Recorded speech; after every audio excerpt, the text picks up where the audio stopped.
Hello everyone, I'm Manish Bhattacharya. I work as a consultant at Encryption Consulting. In this video, we are going to talk about the attack on SolarWinds. So, in this video, we are going to discuss a few things at first, starting with advanced persistent threat and traps, which are necessary to understand before we go any further. Then we would need to discuss the timeline, and then we will discuss exactly what happened that led to this massive attack. Starting with a few crucial concepts that we need to know. First, we have advanced persistent threats, or APT in short. Generally, this term is given to nation states or some big organizations who have the means to carry out such a detailed, targeted attack. They get access to the network of the organization by some vulnerabilities or zero day attacks, but would choose to stay quiet and covertly carry out their information gathering stages and even further. Advanced percentage threats are well known to stay hidden. They are sophisticated and are really harder to find these. Apps do take care of logs and other information trials that may leave some information that yes, there is an intruder in our network. They can help in corporate espionage, leaking trade secrets, and more. We won't go in much detail about that. Moving on, we have remote access to, or RAT in short. Now, this may have some more names such as remote access Trojan or remote administrative Trojan or more. After a system is compromised, the attacker may leave a rat in the system. This would give the attacker backdoor access to the system while the Trojan stays hidden. The Trojan can have administrative access too, which would give them the ability to run any command passed from the attacker.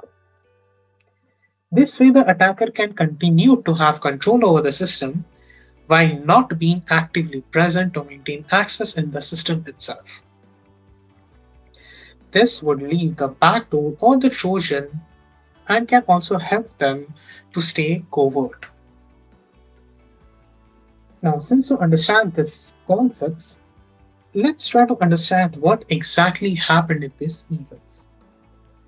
It all seemed to have started before September of 2019, but first signs appeared around September to November of 2019, which was a sunburst attack. This was speculated to be the first trial where a malware was injected. Around December, customers were notified and a hotfix was released on March. But that didn't stop. This was just the trial. On December 8th, FireEye's Red Team penetration testing tools were stolen. It was speculated that it, some state-sponsored hackers were behind this, but no one could prove it, obviously. But since these tools were open source, it wasn't given much attention. But when the investigation was carried out, it was also discovered that the SolarWinds Orion update servers was compromised, and one of the tools available on Orion's platform may have been injected with malware. Now, what is Orion? You may ask. So, let's get into a very brief discussion about it. SolarWinds Orion is a platform which brings tools from different vendors in one platform. These may include multiple tools such as network monitors, network configuration managers, or IP address managers. Now, when FireEye discovered Orion's issue, they notified Orion's CEO about this active vulnerability. As many government agencies such as Department of Treasury use SolarWinds Orion, National Security Council held a meeting in the White House to discuss the ongoing cyber attack. Cybersecurity and Infrastructure Security Agency, a part of Homeland Security, issues a Emergency Directive 2101. which orders every federal agencies to immediately stop using SolarWinds Orion platform due to this major security threat. SolarWinds also issues a statement which gives light to the attack on Orion platform and a few defensive measures that can be taken. Around on December 15, SolarWinds did release a software fix. Many organizations were using SolarWinds. Some of these organizations were government institutions, telecoms, and other technology firms. Commerce and Treasury Department, Homeland Security, and more were the victims of this attack. So let's take a step back and assess what exactly happened. Starting with the FireEye, which is one of the tools that is available on SolarWinds Orion platform, in some way, attackers were able to get inside the network, compromise the update server, and inject malicious code into one of the SolarWinds. The tool is now a malware and is ready to be distributed via software update. The modified tool, which is now a malware, also contained a rat,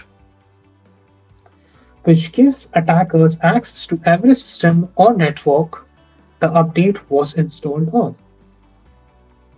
The supply chain attack via SolarWinds compromises many federal agencies, big corporations who have been using SolarWinds. Now, you still may have a question on how did the attackers gain access to the SolarWinds. Turns out SolarWinds was warned to not use a weak password, and as such, the attackers may have guessed or brute forced their way into the network. Could an attack like this be avoided? Well, yes, to some extent. They could have been a stronger password in the first place.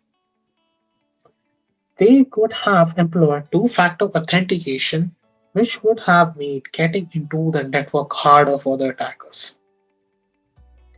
They could have also used co signing, which would make any such modifications in the software impossible, or at least alert someone.